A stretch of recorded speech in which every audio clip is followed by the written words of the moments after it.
इस तरह हमें एक दिन बुलावा आता है, कहाँ के लिए? राष्ट्रपति के यहाँ पे एक दिन रहने को मिलेगा वहां पे। तो अगर हम एक दिन के लिए राष्ट्रपति के यहाँ जाएंगे तो कैसे जाएंगे? पहले तो बहुत खुश हो जाएंगे जाने के लिए। तो पहले जाने से पहले बहुत खुश रहेंगे, हम 10 लोगों को बताएंगे, सब हर जगह बताएंगे हम, हमारा इनविटेशन है, हमें आज राष्ट्रपति के यहाँ जा रहे हैं। और उसके बाद जब वहां पे हमारा किस तरह मनोभाव रहेगा, हम पहले तो जब जाएंगे तो किस तरह मनोभाव होगा? हम एक तो बहुत हम्बल रहेंगे, बहुत खुश रहेंगे, अच्छे कपड़े पहन के जाएंगे, और हमेशा वहां पे अटेंटिव रहेंगे, हर चीज में सतर्क रहेंगे। ऐसा नहीं कि वहाँ मान लो रात को, मान लो आपका नाइट स्टे भी प्रधानमंत्री के घर ही था, और सुबह प्रधानमंत्री या राष्ट्रपति जिनके घर पे गए वो 5 5 बजे जाग जाते हैं। तो आप क्या राष्ट्रपति के दूतावास में जाके 10 बजे सोते रहेंगे क्या? कितने बजे जागेंगे? वो जाग जाए उससे पहले जाग जाएंगे, रेडी रहेंगे मिलने के लिए बहुत कम समय। एक बता रहे, 1 बजे जाग जाएंगे क्या? 1 घंटा पहले जाग जाएंगे, ठीक है। तो वो जागेंगे उससे 1 घंटा पहले हम जाग जाएंगे, और उनसे मिलने के लिए पहले से तैयार रहेंगे। ऐसा नहीं कि वो आके ढूंढे कहाँ है आयुष प्रत्युष, कहाँ है, वो आए थे यहाँ पे। तो उनको पूछने का आवश्यकता नहीं, हम पहले से ही रेडी रहेंगे, नहा धो के एकदम वेलकम करने के लिए, उनसे मिलने के लिए। तो हम बहुत अटेंटिव रहेंगे, सतर्क रहेंगे, और अ, उनके साथ में या उस एटमॉस्फेयर में जब हम रहेंगे, उस दूतावास के जब हम रहेंगे उस प्रेसिडेंट हाउस में, तो हम क्या, बहुत गुस्सा होगा, गुस्सा आएगा हमें, बहुत गुस्सा आ जाएगा उस दिन, किसी से लड़ाई झगड़ा करेंगे, आपस में किस तरह व्यवहार रहेगा, मनोभाव रहेगा? अगर कोई कुछ बोल देगा हमें गुस्सा आ जाएगा? नहीं आएगा उधर, क्योंकि उधर तो हम पूरे फंडे में रहना पड़ेगा। और हम प्रधानमंत्री या बाकी लोगों से भी जब डीलिंग करेंगे तो किस तरह रहेगा? मान लो कोई व्यक्ति है, वो प्रधानमंत्री नहीं है या राष्ट्रपति नहीं है, लेकिन वहां पे जो काम करते हैं, वहां पे कोई कुकिंग कर रहा है, कोई सफाई कर रहा है, और जब भी स्टाफ है, मैनेजर है, बाकी से जो लोग हैं, उनके साथ भी हमारा डीलिंग किस प्रकार रहेगा? हम बहुत रिस्पेक्टफुली डील करेंगे, और हमारी डीलिंग इस प्रकार रहेगी कि प्रधानमंत्री के पास इस तरह कंप्लेन नहीं जाए कि ये यहाँ आके हमारे लोग से झगड़ के दो चार को भला बुरा कुछ बोल के चले गए। इस तरह कंप्लेन आएगी तो कैसा लगेगा प्रेसिडेंट को? अरे इनको हमने बुलाया यहाँ पे, एक दिन आए, हमारे लोगों को से झगड़ के चले गए, और उनसे बहुत काम करवाया, तो अच्छा नहीं लगेगा उनको कि। तो इसी तरह जब हम वृंदावन जा रहे हैं, जब वृंदावन जाते हैं या इस तरह के विशेष धाम में जाते हैं, तो धाम एक विशेष जगह रहती है, एक विशेष स्थान है जहाँ भगवान ने लीला लीला किया है। तो भगवान ने वहाँ पे लीला किया है, अलग अलग बहुत सारी लीलाएं वहाँ पे, वहाँ भगवान हमेशा रहते हैं, वहाँ पे हमेशा भगवान की नित्य लीलाएं चलती है, अभी भी चल रही है। लेकिन हम जब जाते हैं तो दो मनोभाव के साथ हम जा सकते हैं। एक मनोभाव के साथ जाएंगे कि चलो देख के आते हैं। तो धाम को इस तरह बोलते हैं कि हम भौतिक आंखों से नहीं देख सकते, इस तरह हम एक टिकट लेके ट्रेन से चले जाएं या कार से चले जाएं, एसी में जाए, नॉन एसी में जाए, जनरल में जाए, या फ्लाइट से भी चले जाएंगे, तो कभी धाम में नहीं जा पाएंगे। धाम के पास जाके भी हम वापस आ जाएंगे, लेकिन धाम को कभी हम नहीं देख पाएंगे। तो इस तरह बोलते हैं कि एक एक शहद की डिब्बी है, और ऊपर से उसका ढक्कन लगा हुआ है। तो एक शहद की डिब्बी का अगर ऊपर से ढक्कन लगा है, बाहर से शहद दिख रहा है, और उसको हम बाहर से अगर चाटेंगे तो कितना टेस्ट आएगा शहद का? कितना टेस्ट आएगा? थोड़ा सा भी नहीं आएगा, क्योंकि टेस्ट है ही नहीं उसके अंदर। वो शहद तो अंदर में है, तो टेस्ट कब आएगा? जब हम उसके ढक्कन को खोलेंगे, उसके अंदर हाथ डालेंगे, फिर टेस्ट करेंगे। लेकिन बिना ढक्कन खोलेगा, हम केवल ऊपर से देख के अगर चाटने का प्रयास करेंगे, टेस्ट करेंगे, तो शहद का स्वाद नहीं आएगा। इसी तरह धाम एक विशेष स्थान है, ये भगवान का धाम है, और यहाँ पे अगर हम जाएंगे, तो इसे धाम में जाने के बाद अगर हम धाम में जिस तरह मनोभाव से धाम में रहना चाहिए, और जिस तरह उसको वहाँ पे प्रॉपर एटिकेट के साथ या किस व्यवहार के साथ अगर रहेंगे, तो धाम का रूप कभी रिवील नहीं होता है। तो धाम में जाके भी हम कभी धाम को देख नहीं पाते हैं। हम धाम में जाके क्या देखेंगे? अरे यहाँ तो बहुत बड़े बड़े मकान हैं, यहाँ तो बिल्डिंग है, यहाँ तो बहुत सारे लोग बिजनेस करने आके रह रहे हैं। अरे इतना गंदगी है यहाँ पे, तो सुअर ही हर जगह सुअर घूमते रहते हैं। कितना गंदा है। हमारा जो भोपाल में दिखता है वही वहाँ पे दिखेगा, और ऐसा लगेगा अरे इससे तो हमारा भोपाल अच्छा है, कम से कम वहाँ हरियाली है। तो धाम में जाके हम फिर यही देखेंगे। अगर धाम में जिस मनोभाव से रहना चाहिए, उस मनोभाव से नहीं जाएंगे, तो इसीलिए जब हम धाम में जाते हैं, भगवान के धाम में जाते हैं, तो हमें एक सही मनोभाव के साथ जाना चाहिए, और वहाँ पे रहना भी चाहिए। जब हम जितने दिन धाम में रहेंगे, उतने दिन हमें एक अच्छे इस तरह रहना चाहिए कि हम एक प्रेसिडेंट के घर में रह रहे हैं, तो बहुत अच्छे से व्यवहार करें, ना केवल भक्तों के साथ आपस में, बल्कि जो वहाँ के धामवासी है उनके साथ भी इस व्यवहार करना चाहिए। और इस तरह जब हम 3-4 दिन वहां पे रहेंगे, और हमें वहां पे अगर देख के भगवान खुश हुए 3-4 दिन, ये हमारा टेस्टिंग चल रहा है, एक प्रकार से परीक्षा है। हम 4 दिन वहां जाके देख रहे हैं, और भगवान हमारी परीक्षा ले रहे हैं कि हम 4 दिन में वहां कैसे रहते हैं।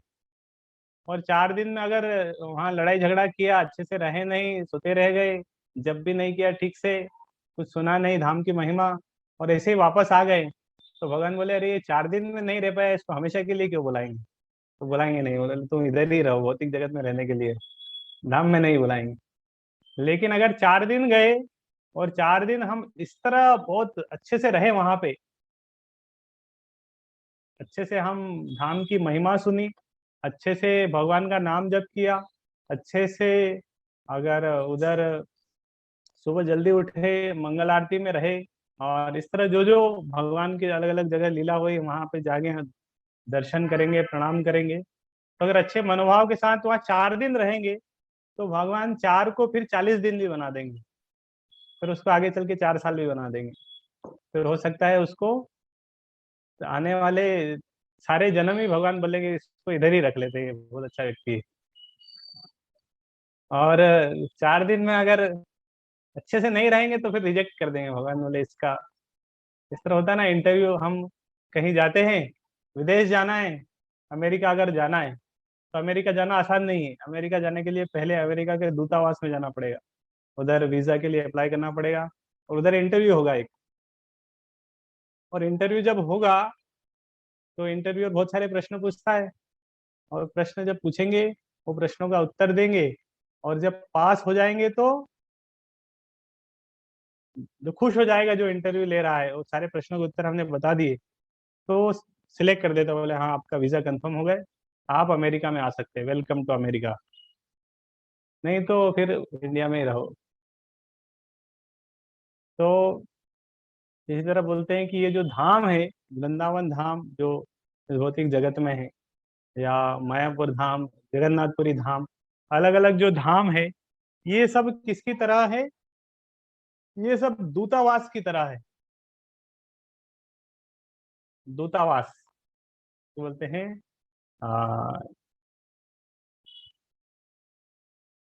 एम्बेसी, इंग्लिश में बोलते हैं एम्बेसी, दूतावास। तो जिस तरह भारत एक देश है, तो भारत एक देश है, और भारत के व्यक्ति को अगर अमेरिका जाना है, तो उसको क्या करना पड़ेगा? उसके पास भारत का पहले तो एक पासपोर्ट होना चाहिए, इंडिया का रेसिडेंशिप का। उसके बाद उसको साथ में क्या करना पड़ेगा? अमेरिका के लिए वीजा के लिए अप्लाई करना पड़ेगा। तो अमेरिका में जाना है तो अमेरिका के वीजा के लिए अप्लाई करना पड़ेगा, और अमेरिका के वीजा के लिए अप्लाई करने के लिए पहले वहाँ की एम्बेसी में जाना पड़ेगा, दूतावास में जाना पड़ेगा, उसमें एप्लीकेशन करना पड़ेगा कि हम अमेरिका में जाना चाहते हैं। तो दूतावास का कोई व्यक्ति वो हमारा इंटरव्यू लेगा, और इंटरव्यू में पास हो गए तो वो बोलेगा ठीक है आ जाओ अमेरिका में। तो ये जो अमेरिका में हमें जाना है, तो अमेरिका तो दूर, पहले अमेरिका के दूतावास में जाना पड़ेगा। और वो दूतावास कहाँ पे है? वो भारत में ही है, ऐसा नहीं कि दूतावास के लिए फिर आप अमेरिका जाना पड़ेगा। तो अमेरिका ने अपना एक दूतावास भारत में खोल के रखा है, अलग अलग बड़े बड़े शहरों में उनके सेंटर है, दूतावास, एम्बेसी हाउस।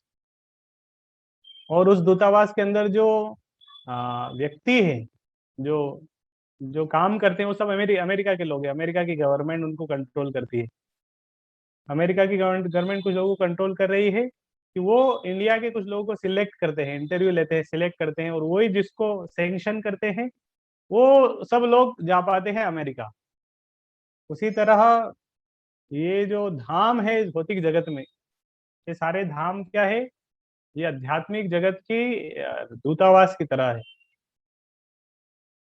तो अगर हमें आध्यात्मिक जगत जाना है, गोलोक वृंदावन जाना चाहते हैं, तो गोलोक वृंदावन जाना इतना आसान नहीं है। पहले यहाँ के वृंदावन में तो जाएं। तो वास्तव में यहाँ का जो वृंदावन है और जो गोलोक धाम वृंदावन है, दोनों में कोई अंतर नहीं है, एक ही है। जिस तरह जो अमेरिका का दूतावास जो भारत में है और अमेरिका, दोनों एक ही है, क्योंकि यहाँ का जो दूतावास है अमेरिका का, उसमें अमेरिका का कानून नहीं चलता है। वो सीधे अमेरिकन गवर्नमेंट अमेरिका से उसको कंट्रोल कर रही है। वो हो सकता है इस भारत देश का एक हिस्सा है, भारत देश में एक बिल्डिंग बनी है, लेकिन फिर भी उसका जो मालिक है वो है अमेरिका। अमेरिकन गवर्नमेंट उसके उसको नियंत्रण कर रही है, और वो उसके हाथ में है उसका सब कुछ। वहाँ का पानी भी उधर उधर कंट्रोल हो रहा है। इसी तरह भगवान भगवान का जो धाम है, वहाँ पे जो कोई भी है, जितने भी जीव हैं, वहाँ सब कुछ भगवत धाम से नियंत्रण होता है, भगवान के नियंत्रण में है, और सब कुछ उनके अनुसार चल रहा है। इस तरह हमें समझना चाहिए। तो मैं दूतावास में जाता हूँ क्योंकि वहाँ पे मेरा इंटरव्यू होगा, और वो इंटरव्यू में मैं सिलेक्ट करके फिर वो मुझे अमेरिका में जाने का एक मौका देंगे। इसी तरह मैं जब वृंदावन जा रहा हूँ, वृंदावन धाम, तो ये भगवान का दूतावास है। जैसे प्रभुपाद की एक पुस्तक है, उसमें नीचे लिखा है भारत के आध्यात्मिक राजदूत। जो दूतावास में जो व्यक्ति होते हैं वो राजदूत बोलते हैं, जो सिलेक्ट करते हैं। तो प्रभुपाद किसकी तरह है? आध्यात्मिक राजदूत है। तो प्रभुपाद जी अ, आध्यात्मिक जगत से आए हैं यहाँ पे, और वो हमारी परीक्षा ले रहे हैं, हमारा टेस्ट लेते हैं, इंटरव्यू ले रहे हैं। विशेष रूप से हम जब यहाँ इस तरफ वृंदावन धाम में जाते हैं, तो 3 4 5 दिन जब भी हम जाते हैं, तो हमें धाम में रहना चाहिए। आ, इस तरह रहना चाहिए कि हमारे आ, जितने दिन हम वहाँ रहेंगे, हमारा व्यवहार, हमें उस समय का पूर्ण सदुपयोग करना चाहिए। कहने का अर्थ है, हम जो 24 घंटे हम वृंदावन में रहेंगे, तो हमें 24 घंटे प्रयास करना चाहिए कि जितना ज्यादा मैं उपयोग कर सकूं इन 24 घंटे का भगवान की सेवा में, कृष्णा कॉन्शियसनेस, चेतना बनाए रखे, उतना अच्छा है। हमें ऐसा नहीं कि हम वृंदावन में है लेकिन हमारे हृदय को, हम मन को भोपाल में ही छोड़ के चले जा रहे हैं, लेकिन जा रहे हैं शरीर को लेके, शरीर को लेके वृंदावन जा रहे हैं। इस तरह नहीं सोचना है, सबको भूल जाना है, उधर उधर वहीं के रहना है। और थोड़ा बहुत कभी है अर्जेंट तो जितना प्रयास करें मिनिमम में उसको समेट लेना है। और जब हम वृंदावन में रहें तो हमें वृंदावन में रहना है, भोपाल में नहीं रहना है। जब भोपाल में आ जाएंगे तो वापस आ जाना। तो भोपाल से शरीर को लेके जाना है, मन को भी लेके जाना है, मन को इधर छोड़ के नहीं जाना है। नहीं तो हम मन को यहीं छोड़ के चले जाएंगे तो फिर सही नहीं रहेगा। तो शरीर को तो लेके जा रहे हैं, अच्छा है, लेकिन मन और हृदय को भी लेके जाना है। और फिर जब वापस आना है तो शरीर को लेके आना है, तो मन हृदय को उधर ही छोड़ के आ जाना है।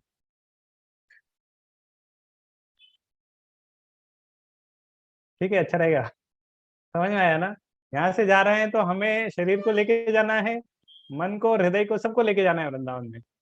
लेकिन वापस जब आएंगे तो अकेले आना है, मन को उधर ही छोड़ के आ जाना, राग सब कुछ उधर छोड़ के आ जाना, और फिर अकेले के आ जाएंगे। तो उधर छोड़ के आना मतलब किसके पास छोड़ के आना है? भगवान के पास छोड़ के आना, उधर भगवान है। तो भगवान का धाम है उधर। और भगवान ने बहुत सारी लीलाएं की। तो इस तरह जब हम 4 दिन वहाँ रहेंगे, अलग अलग जगह घूमेंगे, और शारीरिक रूप से थकान भी हो जाएगी, कभी कभी बहुत थकान हो जाएगी, लेकिन फिर भी हमें शरीर की जो क्षमता है उसका पूरा सदुपयोग करना है। जितनी क्षमता तक हम शरीर को भगवान की सेवा में लगाएं, उसको लगाना है। जल्दी उठ के उसमें वहाँ पे आलस्य नहीं करना है। जितने दिन हम वहाँ रहेंगे जल्दी उठना है, मंगल आरती करना है, और जप करना है, अलग अलग जगह रुचि से जाना है, परिक्रमा करना है, थोड़ा पैदल भी चलना पड़ेगा, कभी कभी थोड़ा सा उपवास भी हो जाता है, और टायर्डनेस लगेगा, लेकिन उसमें आनंद आएगा। तो इसी तरह जब हम भगवान धाम में, जितने दिन धाम में रहेंगे, वृंदावन में रहेंगे, उतने दिन वहां पे आ, 2 मनोभाव रहते हैं जब हम धाम में रहते हैं। एक मनोभाव होता है सेवा का मनोभाव, और दूसरा मनोभाव होता है भोग का मनोभाव। किस तरह है? एक तो 2 मनोभाव हुए, एक होता है सेवा का और दूसरा होता है भोग का। भोग मतलब एक हम दूसरों को सेवा करना चाहते हैं, दूसरे हम सेवा लेने का मनोभाव, मतलब वो भोग का मनोभाव हो जाएगा जब हम सेवा लेना चाहते हैं। हम कुछ कर नहीं रहे हैं, लेकिन हमारी इच्छा है लोग हमारी सेवा करें। क्योंकि हम जब धाम में जाएंगे तो आ, हमारी सेवा तो होगी, सब लोग हमारी सेवा करेंगे। हम जहाँ जाके रह रहे हैं, जिस होटल में जाके रह रहे हैं, ऑलरेडी उस होटल के कमरे की कोई सफाई किया होगा, सब कुछ आपके लिए रेडी रखा होगा, ये आ रहे हैं भोपाल से रहेंगे यहाँ पे, तो कोई हमारी सेवा किया थोड़ा बहुत तो। 4 दिन हम वहाँ रहेंगे, गंदगी करेंगे जहाँ भी रहेंगे, वो सफाई होगा, कोई तो कर रहा है, धामवासी करेगा, जो भी व्यक्ति वही वृंदावन का रहने वाला धामवासी उसकी सेवा कर, सफाई करेगा, और चलेंगे फिरेंगे जो भी होगा।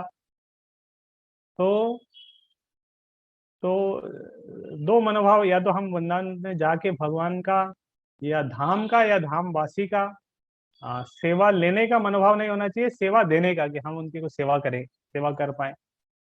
तो वृंदावन धाम में 4 दिन रह के तो क्या सेवा ज्यादा हो सकता है, ज्यादा सेवा नहीं कर पाए, लेकिन फिर भी हमें प्रयास करना चाहिए कि सेवा का मनोभाव तो रखें। सेवा भले ही नहीं कर पाए, लेकिन मनोभाव रहने से भी आ, बहुत लाभ मिलता है, कि हमारा मनोभाव है, हम यहाँ रहते तो हम इनकी थोड़ा सेवा करते, कि हम तो कुछ कुछ ही समय के लिए जा रहे हैं, हो सकता है उतना फिजिकली हम किसी की सेवा नहीं करें, लेकिन कम से कम हमारा मनोभाव रहेगा सेवा का, तो बहुत लाभ मिलता है। तो हमारा सेवा का मनोभाव रहे, और भोग का मनोभाव नहीं। कभी कभी हम जिस तरह पिकनिक स्पॉट पे जाते हैं, अलग अलग जाते हैं, तो बहुत इंजॉइंग स्पिरिट के साथ जाते हैं, मजे करने के लिए। यहाँ भी मजे करना है, लेकिन यहाँ कृष्ण को साथ में रह के मजे करना है, अकेले में मजे नहीं होते हैं। और वृंदावन में भगवान थे, उनके ग्वाल बाल थे, तो वो बहुत मजे करते थे, लेकिन एक साथ कृष्ण को साथ में रह के मजे करते थे। तो कृष्ण की सेवा में भी मजा है, एक अर्थ है। कृष्ण को साथ में रह के मजे कर रहे हैं, कृष्ण की सेवा में भी आनंद है, लेकिन कृष्ण से अलग होके आनंद नहीं। तो कभी हम वृंदावन में जाएंगे, भगवान से अलग होके अगर आनंद, आ, भगवान से अलग होके जब आनंद लेने का प्रयास करेंगे, इंद्रिय तृप्ति का प्रयास करेंगे, तो वो सही नहीं है। तो इस तरह हमें ध्यान रखना चाहिए। और धाम में, नाम के भी कुछ अलग अलग अपराध है। जिस तरह भगवान का नाम करते हैं तो उसके कुछ अपराध है, इसी तरह धाम के भी कुछ अपराध है। जब हम धाम में रहते हैं तो अलग अलग अपराध नहीं करना चाहिए। जिस तरह मैं शुरुआत में बताया था, अगर हम किसी प्रेसिडेंट के घर में गए हैं, एक दिन रहना है उधर, तो हम उधर कोई ऑफेंस, कोई अपराध नहीं करेंगे, वहाँ किसी से लड़ाई झगड़ा नहीं करेंगे। वहाँ बहुत हम सतर्क रहेंगे, क्योंकि उधर हर जगह कैमरे लगे हैं, उधर चोरी करके नहीं आएंगे, उधर हम लालच भी नहीं करेंगे, कि अरे इनके यहाँ इतना है, चलो थोड़ा बहुत लेके चलते हैं, गुस्सा नहीं होंगे। तो हम हमारे मन को बहुत नियंत्रण में रखेंगे उधर। है भाई, हाँ, एक दिन बहुत मुश्किल से किसी किसी रेयर व्यक्ति को इस तरह चांस मिलता है आने का। तो इसी तरह हम भी बहुत सौभाग्यशाली है कि हमें भगवान के धाम जाने का मौका मिल रहा है। और इस तरह तो फिर बहुत सारे लोग आ रहे हैं, फिर सोचते हैं अरे ये सब भी तो आए वृंदावन धाम, हम क्या अकेले ही थोड़ी भाग्यशाली।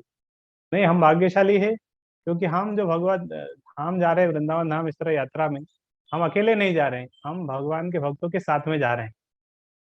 तो इस तरह भगवत धाम, इस तरह जब धाम यात्रा करते हैं, अकेले यात्रा जाएंगे वृंदावन घूम के आ जाएंगे और ज्यादा लाभ नहीं मिलेगा, आध्यात्मिक लाभ नहीं मिलेगा। वृंदावन जाने का आध्यात्मिक लाभ नहीं मिलेगा। तो अगर आध्यात्मिक लाभ चाहिए तो हमें वृंदावन जाके वहाँ पे सेवा के मनोभाव के साथ अच्छे से रहना है 4 दिन। और अच्छे से फिर कैसे रहेंगे, कैसे हम ज्यादा से ज्यादा सेवा कर सकते हैं। तो मैक्सिमम समय तो जिस तरह हम 3-4 दिन जाते हैं, तो हमारा समय तो घूमने में ही चले जाता है, इस तरह ज्यादा हम सेवा नहीं कर सकते। लेकिन फिर भी हमारे हाथ में माला रहती है, हम ज्यादा से ज्यादा भगवान के नाम का जप कर सकते हैं, चैंटिंग कर सकते हैं। तो कलयुग के लिए युग धर्म है, और भगवान का नाम करना भी भगवान की सेवा है।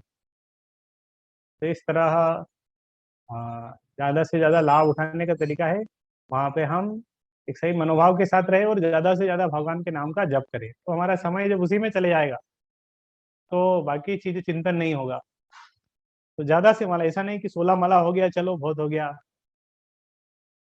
नहीं, ज्यादा से ज्यादा करें, 32 माला करें, 64 माला करें, और हम देखेंगे कि बहुत आसानी से हो जाती है माला। जब हम धाम में रहते हैं, इस तरह भक्तों के साथ में रहते हैं, 64 माला कैसे हो जाती है पता नहीं लगता है। यहाँ पे 16 माला करने में बहुत कष्ट हो जाता है भोपाल में, लेकिन वहाँ 64, 4 बार 16 माला हो जाएगी, आप उसमें अरे आज तो मेरी 16 माला हो गई, 64 माला हो गई। तो इधर की 16 माला से पहले उधर 64 माला हो जाएगी। तो इतना आध्यात्मिक एटमोसफियर है वहाँ पे एक आध्यात्मिक या भक्ति करने के लिए एक अनुकूल अनुकूल वातावरण है। भक्ति करने के लिए एक अनुकूल वातावरण है, कहाँ पे, वृंदावन में। तो अगर हम वृंदावन जाएंगे तो, और भक्ति करना चाहते हैं, तो भक्ति करने के लिए एक बहुत अनुकूल वातावरण है। यहाँ पे हमारी भक्ति बहुत कम चल रही है, लेकिन अगर हम भगवत वृंदावन जाएंगे, भक्तों के साथ में रहेंगे, तो हम देखेंगे कि हमारी भक्ति बहुत बहुत ज्यादा हो गई, रुचि लाने लग गई। और मन भी लगता है उधर। यहाँ पे उतना मन नहीं लगता है। यहाँ हमें जबरदस्ती मन को लगाना पड़ता है, उठने के लिए मन को लगाना पड़ता है, भगवान का नाम करने के लिए मेहनत करनी पड़ती है। लेकिन हम देखते हैं कि वृंदावन जैसे स्थान पे हमें उतनी मेहनत नहीं करेगी, वहां पे अपने आप हमारा मन भक्ति में अपने आप लगेगा, अपने आप मन भक्ति में लगेगा। और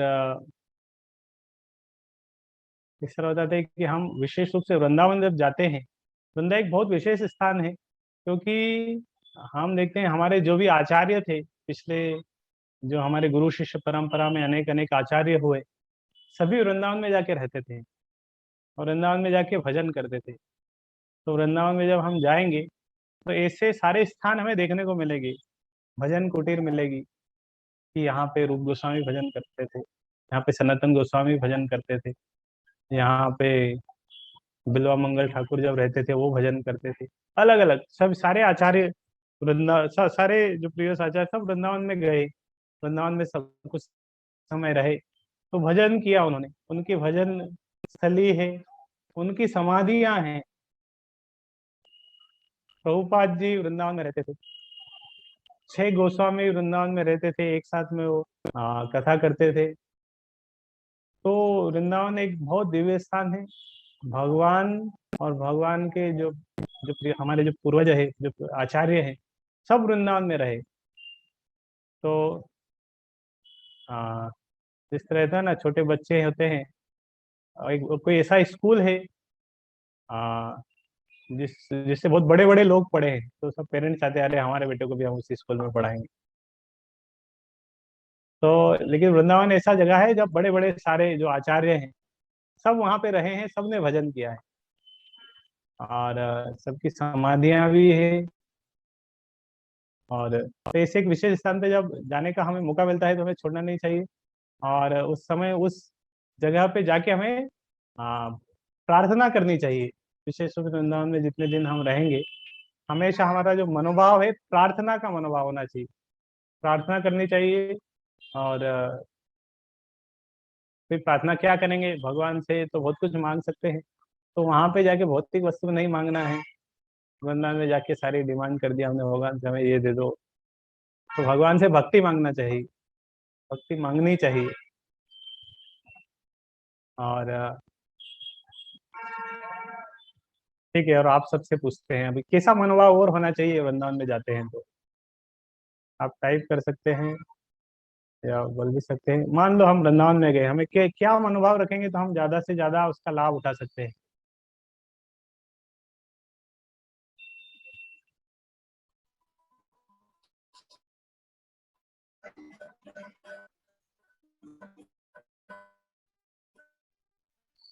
शरणागति का मनोभाव होगा तो ज्यादा लाभ मिलेगा। ओके, हम खुश रहेंगे।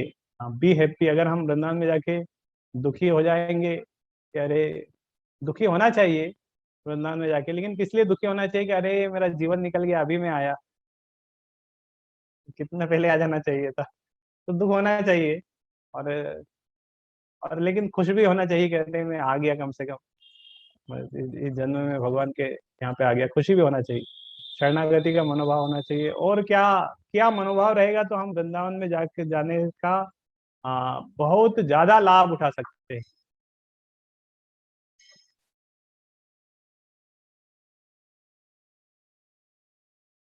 सोचेंगे तो अपने आप वो मनोभाव डेवलप भी आ जाएगा। जब हम सोचेंगे ना कि हाँ क्या मनोभाव होना चाहिए, तो मनोभाव अंदर से आएगा।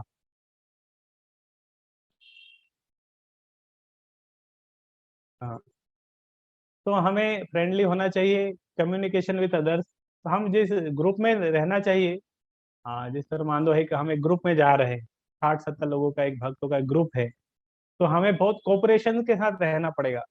अकेले जाना तो बहुत अच्छा है, इट्स इजी, एक साथ जाना बहुत अच्छा है, लेकिन सबके साथ जाना है तो बहुत लाभ मिलता है, भक्तों के संग में रहना है और कोऑपरेट करना पड़ता है, कोऑपरेशन के साथ में रहना पड़ रहा है। हरे कृष्णा। माता जी कुछ बोलना है, बोल सकते। हरे कृष्णा प्रभु जी। हमको बहुत फॉर्चुनेट भी समझना चाहिए खुद को। एक्चुअली कृतज्ञता का भाव रहना चाहिए भगवान के प्रति कि भगवान ने हमको धाम में एंटर होने का मौका दिया, क्योंकि हम लोग तो बद्ध जीव है, हमारा क्वालिफिकेशन तो नहीं है धाम में एंटर होने का, लेकिन भगवान हमें धाम में एंट्री दे रहे हैं, तो हमारा बहुत कृतज्ञता का भाव होना चाहिए। और इसी भाव के साथ में जाना चाहिए कि हमको धाम में एंट्री मिली है तो हम मतलब अच्छे से उस धाम को रेलिश करेंगे, जो भगवान के पास टाइम्स को सुनने में और उनपे मनन करने में ज्यादा से ज्यादा समय गुजारना चाहिए। सो उससे कॉन्शियसनेस अच्छा रहता है।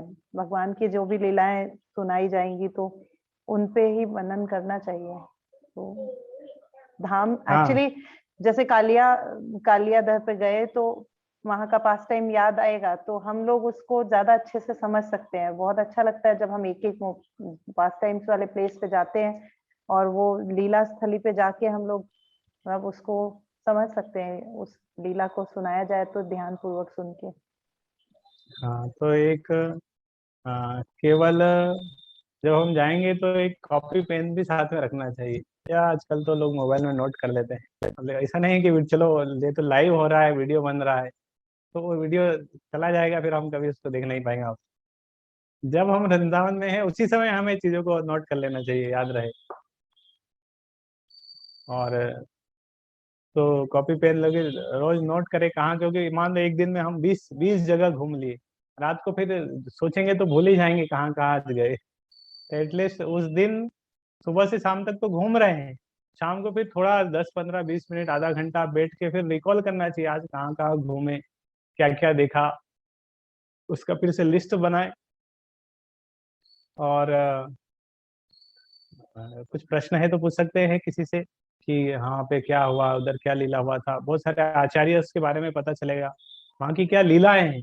बहुत हर अलग अलग जगह की अलग अलग स्टोरीज है, वो हमें याद कर सकते हैं। और लीला याद रखेंगे और नोट करें और अटेंटिवली सुने। और कुछ पॉइंट्स आए थे, कोऑपरेशन वाला एक मैं पॉइंट बोला था कि जब हम इस तरह भक्तों के साथ में रहते हैं तो कोऑपरेशन करना पड़ता है। 4 लोग चल रहे हैं, गोवर्धन परिक्रमा 4 लोग एक साथ कर रहे हैं, तब चारों की तो एक स्पीड नहीं होगी।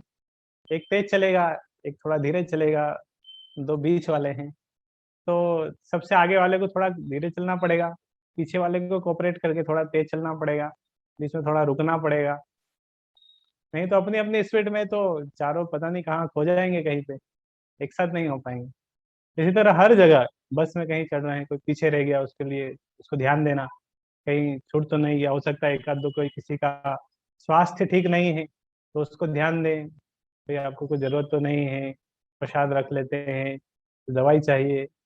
तो जब एक साथ इस तरह बड़े संघ में हम जाते हैं तो कोऑपरेशन की बहुत आवश्यकता होती है। और 60-70 लोग जा रहे हैं, एक बड़ा, बहुत बड़ा समूह है, और कोऑपरेशन बहुत जरूरी है। कभी कभी भक्त लोग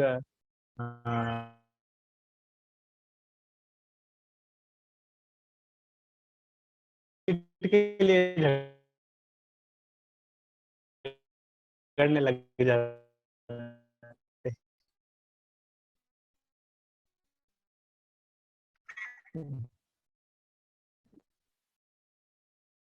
अरे मेरी सीट है, बोले नहीं नहीं मेरी सीट है, मैं पहले बैठा। तो ये सीट के लिए झगड़ना है, भोपाल में झगड़ो, इंदौर में खड़े होने का मौका मिल रहा है, वो बहुत बड़ी बात है कि मौका मिल, ठीक है। 60 लोग है, 55 सीटर बस है, 5 लोगों को एडजस्ट करना पड़ेगा। तो वो 5 लोगों के लिए कंपटीशन होना चाहिए कि नहीं नहीं मैं खड़ा रहूंगा, फिर नहीं बोले नहीं नहीं मैं खड़ा रहूंगा। ऐसा नहीं कि 5 लोग 5 सीट के लिए लड़ रहे हैं, नहीं नहीं हमारी सीट क्यों ले ली। अभी खड़े खड़े जाएंगी। हाँ खड़े खड़े।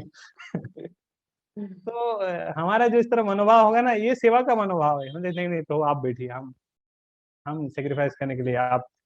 तो ये मनोभाव रहेगा तो भगवान भी खुश होंगे। मतलब हमें इस तरह सोचना है, 4 दिन वहां रहेंगे, कि 4 दिन में यहाँ रह के जाऊंगा, तो मेरे 4 दिन यहाँ रहने के बाद भगवान कैसा सोचेंगे कि ये यहाँ आके क्या करके गया है, लड़ाई झगड़ा करके गया है, जब किया कि नहीं, सोते रह गया। Voice is breaking. अभी अभी ठीक है प्रभु जी, अभी ठीक वो है, एक उस कॉल टाइम आया था पे। इसलिए, कॉल आया था ओके, इसलिए ब्रेक हुई थी। हाँ ठीक ठीक।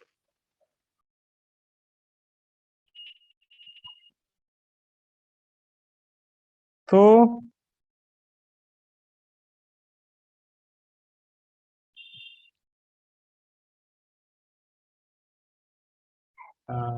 इस तरह हमारा मनोभाव होना चाहिए कोऑपरेशन का, और सेवा का मनोभाव होना चाहिए। और भगवान वहां से हम कुछ जा रहे हैं तो कुछ लेके आना है, इस तरह ऐसा नहीं कि जैसे गए थे वैसे ही वापस आ गए।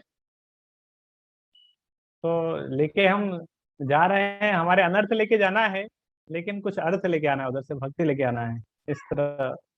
इस तरह मनोभाव के साथ हमें जाना चाहिए। और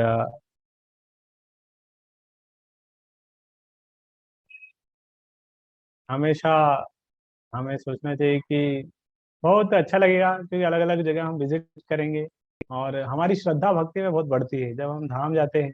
यहाँ पे हम भोपाल में रहेंगे या कहीं घर पे रहेंगे, 2-3-4 साल हमें में हमारी जितनी प्रोग्रेस होती है, धीरे धीरे प्रगति होती है। 4 दिन अगर हम वृंदावन में जाके रहेंगे, 4 दिन में रहने से हम देखेंगे कि हम भक्ति में बहुत उन्नत हो गए, एडवांसमेंट हो जाता है एकदम फास्ट।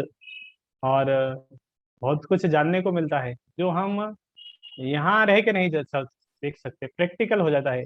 यहाँ पे हम सुन रहे हैं चीजें, बस सुन रहे हैं सुन रहे हैं सुन रहे हैं, लेकिन जब खुद जाके देखते हैं कि हाँ प्रभुपाद यहाँ रहते थे, देखने को मिलेगा। प्रभुपाद इसमें भजन करते थे, प्रभुपाद इस छोटे, ये उनका किचन था, किस तरह प्रार्थना करते थे, रूप गोस्वामी कहाँ रहते थे, कितना वो चलते थे, गोवर्धन परिक्रमा वो किस तरह रोज करते थे, कितना बड़ा गोवर्धन है।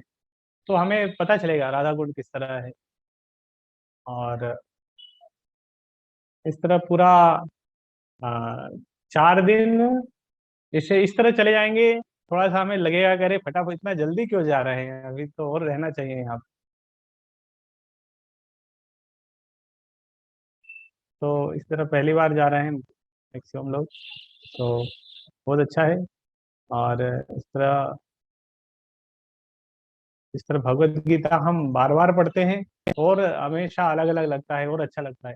इस तरह भगवत धाम भी है, कितनी बार हम जाएं हमेशा वहाँ पे एक नवीन अनुभूति होगी। और इस तरह जाने से हमें उसका अ, इस तरह मनोभाव के साथ ही जाना चाहिए कि हम ज़्यादा से ज़्यादा लाभ उठाए। हरे कृष्णा। तो ये तो मैं थोड़ा बहुत कुछ याद आया, थोड़ा कुछ बताया। किसी का कोई प्रश्न है तो पूछ सकते हैं।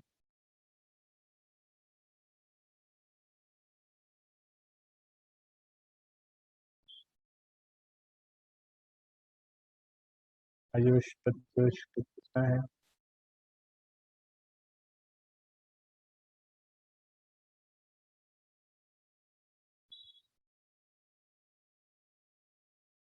आज क्विज नहीं है, वो क्विज है, मैं क्विज। अभी थोड़ी देर पहले हमने अभय चरण दिखाया था। तो अभय चरण सीरियल में प्रभुपाद अ, इलाहाबाद से दिल्ली जा रहे थे, और दिल्ली जब जा रहे थे तो रास्ते में मथुरा आया। और मथुरा पे मथुरा जब प्रभुपाद ने देखा कि मथुरा स्टेशन है, तो उधर ही उतर गए, और दिल्ली जाने का उन्होंने प्लान कैंसिल कर दिया। और उसी स्टेशन पे उतर गए। और उसी समय श्रील भक्ति सिद्धांत सरस्वती ठाकुर भी वहीं पे थे, और वो वृंदावन में थे। ब्रज मंडल परिक्रमा चलता है, तो कार्तिक के समय ब्रज मंडल 84 कोस का है। और अलग अलग भक्तों के समूह इस तरह भी अभी तो अलग अलग पूरे देश विदेश से लोग आते हैं। पूरा 1 महीना ब्रज मंडल परिक्रमा होता है। रोज दिन भर भक्त लोग परिक्रमा करते हैं, पैदल चलते हैं, फिर अलग अलग जगह स्टे रहता है, टेंट बने होते हैं, वहां पे रुकते हैं। फिर अगले दिन सुबह मॉर्निंग प्रोग्राम होता है, उसके बाद फिर दिन भर पैदल चलते हैं। तो 84 लॉ, इस तरह 1 महीना लगता है पूरी ब्रज मंडल परिक्रमा करने में। तो वो ब्रज मंडल परिक्रमा जब चल रही थी उसी समय, तो श्रील प्रभुपाद जी उसी में गए, वहां पे श्रील भक्तिवेदांत सरस्वती ठाकुर के साथ उनका मिलना हुआ। और ये सब आज के सीरियल में बताया था। और प्रभुपाद जब भक्ति सिद्धांत सरस्वती ठाकुर कक्षा दे रहे थे, उस समय उन्होंने देखा कि कुछ भक्तगण हैं, वो कक्षा में बैठे नहीं हुए हैं, वो खुद से कहीं घूमने चले गए, अलग अलग धाम दर्शन करने चले गए 4 लोग मिलके। तो यहाँ से भी एक लेसन मिलता है कि जब हम एक ग्रुप के साथ है तो हमें उनके साथ में रहना चाहिए, जो एक शेड्यूल में चल रहा है।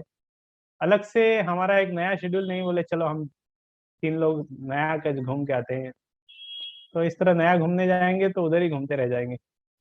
हाँ, जब समय मिल रहा है, तो जब हम एक समूह में जा रहे हैं तो समूह में रहना चाहिए। और जब एक अलग से आपको समय मिलेगा इधर उधर अलग अलग कहीं घूमने का, कुछ परचेसिंग करना है, तो जब वो समय मिले तो उस समय में वो काम भी कर सकते हैं। तो इस तरह जब अलग अलग भक्त लोग कुछ दर्शन करने के चले गए, वो कक्षा नहीं सुन रहे थे, जो उनके स्पिरिचुअल मास्टर श्री भक्ति सिद्धांत सरस्वती ठाकुर उनका प्रवचन छोड़ के वो दर्शन करने चले गए। तो जब आए तो उन्होंने उनको बहुत डांटा, बोले ये क्या आई मसाज करने गए थे क्या? बोले इस तरह धाम दर्शन बिना ऑथोरिटी के, इस तरह धाम दर्शन करना हमारी इंद्र आंखों की इंद्रिय तृप्ति करना है। तो बोले आंखों की इंद्रिय तृप्ति करना नहीं है, धाम को हम इस तरह आंखों से जाके नहीं देख सकते।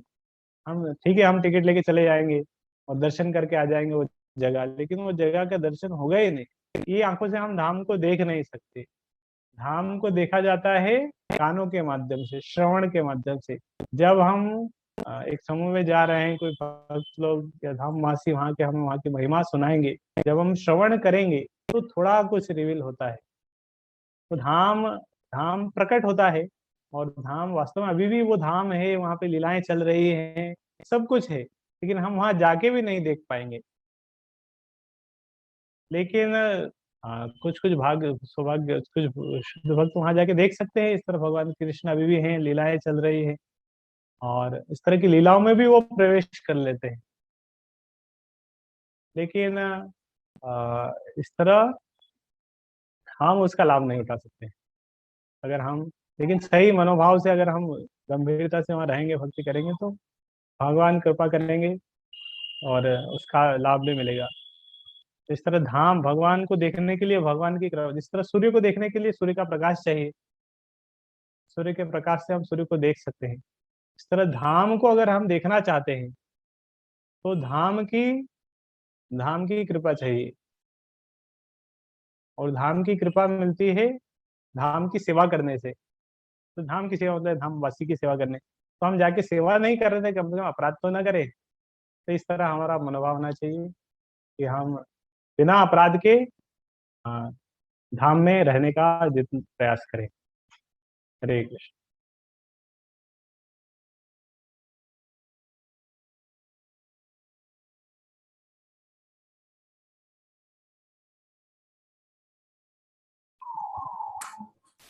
हरे कृष्णा प्रभु। हाँ, यस बोलिए। थैंक यू वेरी मच प्रभु, आपने हमें धाम के बारे में इतना बताया, और ये इस गंभीरता के साथ हम कोशिश करेंगे सारे लोग कि कोई अपराध ना हो हमसे, धाम अपराध ना हो, वैष्णव अपराध ना हो, और हम बहुत ज्यादा कोशिश करेंगे अपने तरफ से, क्योंकि हम चूंकि कलयुग में है और इस मानव शरीर के साथ है, और हमारा कई प्रारब्ध भी है, तो गलतियां हो सकती है, लेकिन हम कोशिश करेंगे कि जानबूझ के गलतियां तो कम से कम ना ही हो हम लोगों से। और इस तरह से हम लोगों को अपने धाम की महिमा बताई है, इसलिए हम आपका बहुत बहुत धन्यवाद देते हैं 3 बार हरि बोल बोल के। हरि बोल, हरि बोल।